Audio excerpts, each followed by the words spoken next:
A'udzubillahi minasyaitonirrajim. Bismillahirrahmanirrahim. Bab berikutnya bab ke-96.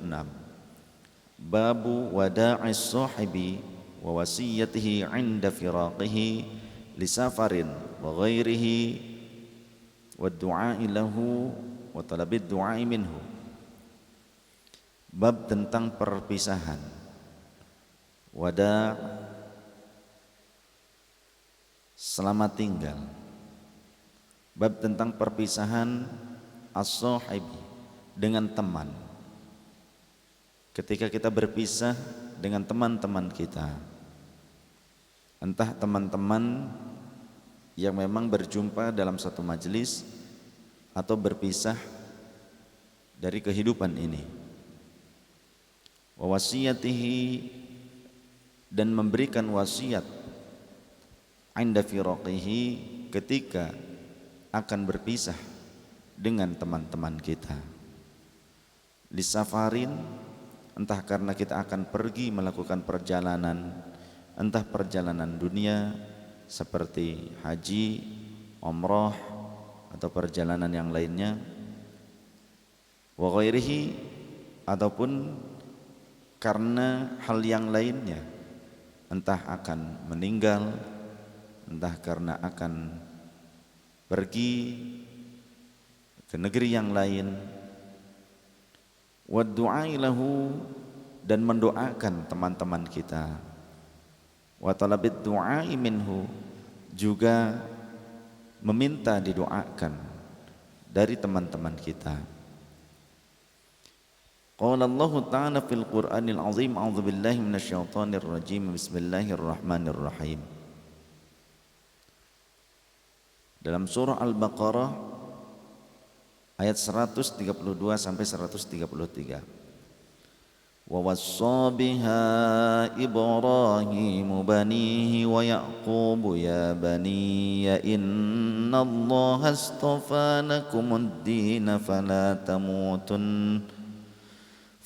tamutunna illa wa antum muslimun. Am kuntum syuhada'a idh hadara Ya'qub al-maut idh qala li banihi ma ta'buduna min ba'di qalu na'budu ilahaka wa ilaha abaika Ibrahim wa Ismail wa Ishaq ilaha wahidan wa nahnu lahu muslimun. Wallahu wa rasuluhu a'lam bi muradi wa ma'nah. Wa wassa Ibrahim banihi, dan telah berwasiat siapa Nabiullah Ibrahim dengan wasiat tersebut, banihi, kepada anak-anaknya. Wa Ya'qub ya baniya innallaha astafa, dan demikian pula Ya'qub, Nabi Ibrahim alaihi salam, ia berkata, ya bunayya, wahai anak-anakku, innallaha astafa, sesungguhnya Allah itu istafa, telah memilih. Siapa Allah subhanahu wa ta'ala, lakum, untuk kalian semua, ad-dina, atas agama ini, yakni agama Islam, karena Nabi Allah Ibrahim juga mengaku sebagai nahnu muslimun, kami, aku dan anak-anakku adalah orang-orang yang muslim. Artinya agama penyerahan diri, agama yang selamat, agama yang bersih. Fala tamutunna illa wa antum muslimun, maka janganlah kalian mati illa wa antum muslimun, kecuali kalian semua dalam keadaan muslim. Nabi Ibrahim berwasiat kepada anak-anaknya bahwasannya jangan sampai kita mati kecuali dalam keadaan muslim, jangan sampai mati di luar Islam, jangan sampai mati meninggalkan Islam. Apapun yang terjadi, susah payah hidup kita ataupun senang menghampiri kita, tetap yang jadi tujuan adalah bagaimana tentang nikmatnya kematian. Bukan kita hanya sibuk mencari cara bagaimana caranya hidup yang enak, tapi kita lupa bagaimana caranya mati yang nikmat. Bagaimana caranya mati yang nikmat? Adalah ketika setiap sisi kehidupan kita dipenuhi dengan rasa rindu dan cinta kepada Allah serta Rasulullah sallallahu alaihi wasallam. Sebagaimana Rasulullah sallallahu alaihi wasallam mengatakan, siapa orang yang senang berjumpa dengan Allah, man ahabba liqa Allah, ahabba Allah liqa'ah, maka Allah subhanahu wa ta'ala juga senang berjumpa dengannya. Akan tetapi siapa yang membenci perjumpaan dengan Allah, Allah pun benci perjumpaan dengannya. Semoga kita termasuk orang-orang yang benar-benar merindukan Allah dan Rasulullah sallallahu alaihi wasallam. Nabi Ibrahim menyebutkan bahwa wasiat beliau kepada anak-anaknya agar tetap kita berpegang teguh sebagai seorang mukmin, sebagai seorang muslim. Jadi agama-agama Nabi terdahulu pun ternyata Islam. Agama-agama Nabi terdahulu pun adalah agama keselamatan. Am kuntum syuhada'a idh hadara Yaqubal mautu. Adakah kalian hadir menyaksikan?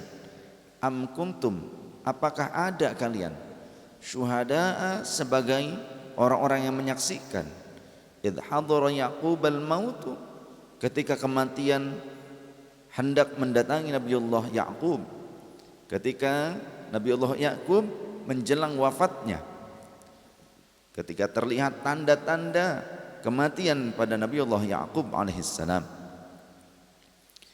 yang mana pada saat itu idh qala li banihi, Nabi Yaqub berkata kepada anak-anaknya, ma ta'buduna min ba'di, apa yang akan kalian sembah setelahku mati kelak?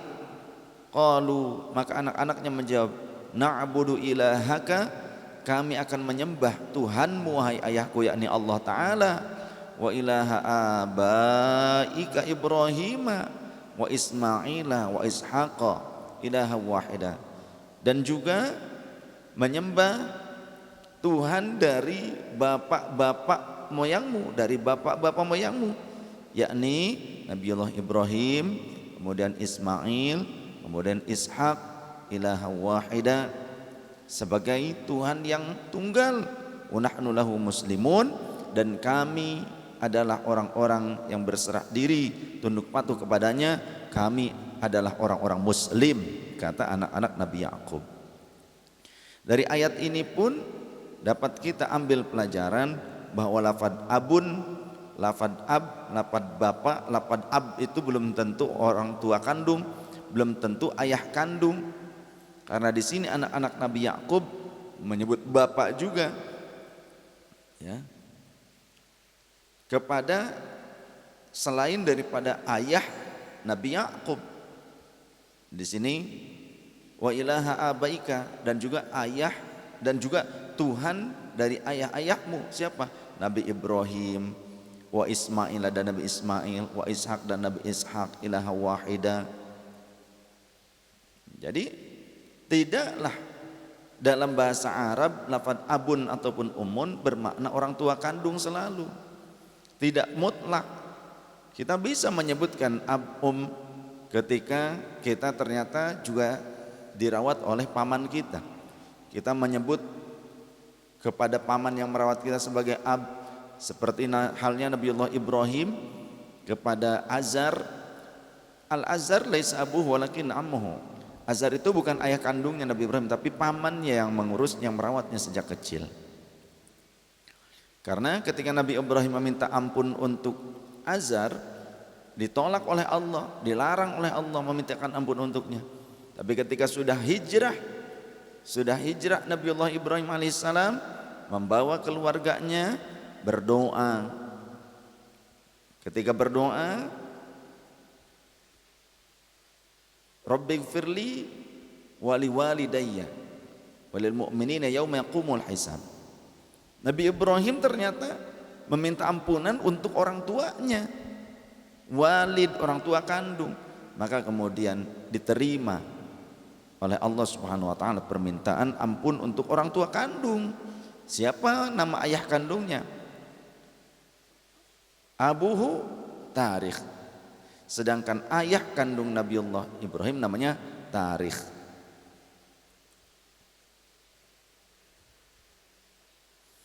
Maka berwasiatlah tentang akidah. Jika kita memiliki keluarga, jika kita memiliki anak-anak, utamakan bagaimana mereka bisa menjaga akidahnya kelak sepeninggal kita.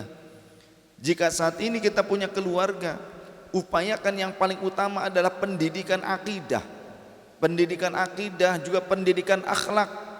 Bagaimana anak-anak kita bisa taat, bisa takwa, keluarga kita menjadi orang yang soleh. Tujuan kita adalah itu. Seorang nabi saja memikirkan anak-anaknya, bagaimana kelak ketika mereka wafat, anak-anaknya akan mengimani siapa, akan menyembah siapa. Ada kekhawatiran. Para nabi terdahulu saja mereka memiliki kekhawatiran bagaimana keadaan keimanan anak-anaknya. Sedangkan kita yang bukan nabi, bukan rasul, masa kita melenggang di dunia begitu saja? Masa kita tidak punya kepedulian terhadap akidah anak-anak kita? Entah anaknya nanti akan menjadi orang-orang di luar ahlus sunnah, anak-anaknya tidak dipedulikan, mau mereka ahlus sunnah ke, mau mereka NU ataupun tidak, lain sebagainya, tidak dipedulikan. Yang akhirnya kita mati tidak didoakan ketika anak kita terbawa dengan aliran-aliran yang sesat. Atau bahkan mungkin anak-anak kita keluar dari ajaran Islam, na'udzubillah, tsumma na'udzubillah. Allahumma hafadna wahfadhum. Jangan merasa aman, jangan merasa cukup hanya dengan mempersiapkan harta.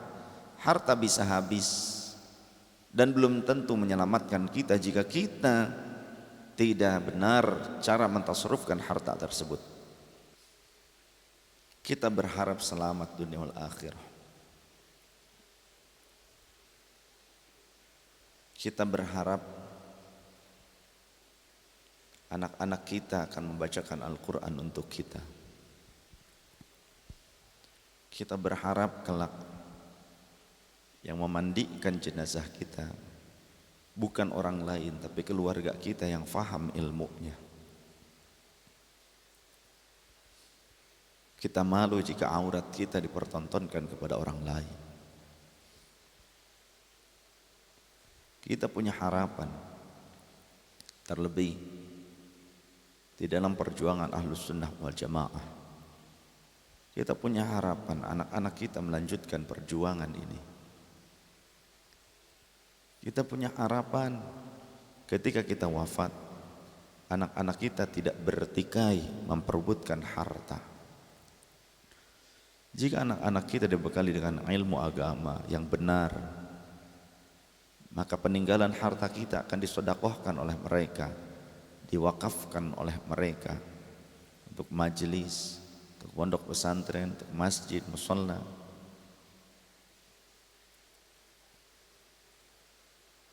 Tapi jika anak-anak kita tidak dibekali dengan ilmu agama, mereka mungkin akan berebut harta. Niatkan kita ingin memiliki anak-anak yang soleh dan solihah. Berawal dari siapa? Dari diri kita sendiri. Ayah ibunya dulu berupaya untuk menjadi soleh dan solihah. Karena kelak orang tuanya lah yang akan mendidik anak-anak itu. Sehingga Rasul berkata, kullu mauludin yuladu 'alal fitrah. Setiap anak yang dilahirkan mereka terlahir dalam keadaan suci bersih. Fali abawaihi wa hawwinanihi aw yunassiranihi aw yumajjisanihi. Maka peran serta orang tua sangatlah besar, bisa mencetak anak-anak itu entah menjadi Yahudi, entah menjadi Nasrani, entah menjadi Majusi, penyembah api, atau menjadi orang-orang komunis, atau menjadi orang-orang yang tersesat, menjadi orang khawarij, menjadi orang murji'ah, menjadi orang jabariyah, mu'tazilah, wahabiyah, neo mu'tazilah, dan neo khawarij. Orang tua punya peran, tanggung jawab yang besar, menjadi wasilah bagaimana mencetak anak-anaknya. Kalau orang tuanya tidak peduli terhadap dirinya sendiri, bagaimana peduli dengan anak-anaknya? Orang tuanya tidak mau ngaji, bagaimana mungkin akan mendidik anak-anaknya dengan ilmu agama?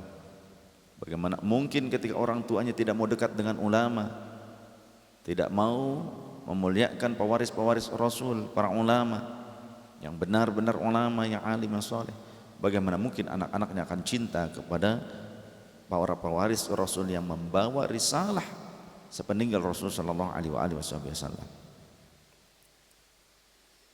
Bagaimana mungkin anak bisa kuat dengan ujian-ujian kehidupan yang lebih berat dibandingkan di masa kita hidup saat ini? Di masa yang akan datang kehidupan dunia akan sangat menggiurkan, banyak kemudahan dalam kemaksiatan. Apakah anak kita akan mampu menghadapi ujian itu? Sedangkan kita tidak menanam akidah di dalam dada mereka, dalam setiap sel darah mereka saat ini. Kita tidak peduli, yang kita pedulikan mencari uang, titipkan anak di sekolah, tidak peduli bagaimana kita mendidik anak-anak. Cobalah ketika kita berada di rumah bersama keluarga, sebisa mungkin kita tanamkan pendidikan akidah kepada anak-anak kita, pendidikan keimanan, ketakwaan kepada keluarga kita. Berikan contoh dari diri kita, dari mulai menutup auratnya, berbicara yang baik, bersikap yang baik di dalam lingkup keluarga.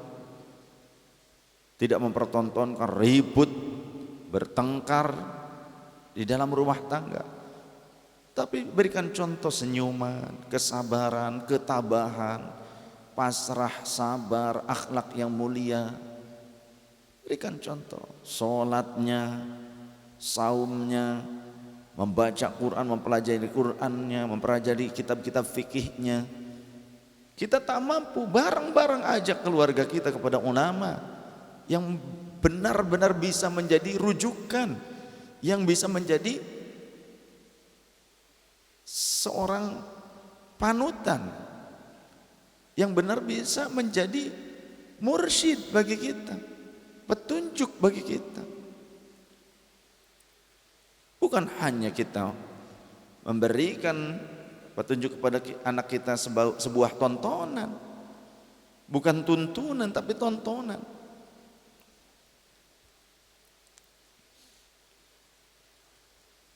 Kita tentu punya harapan kelak yang akan menguburkan jenazah kita juga anak-anak kita yang tahu betul, benar-benar faham tentang fiqhul janazah, tentang aturan-aturan fikih perawatan jenazah. Setelah dikuburkan, kita berharap anak-anak kita selalu datang menziarahi kita. Setelah dikuburkan, kita berharap anak-anak kita selalu membacakan Al-Quran untuk kita, bersedekah atas nama kita, membanggakan kita. Bahkan dia bisa mengajarkan orang lain untuk mendoakan orang tuanya.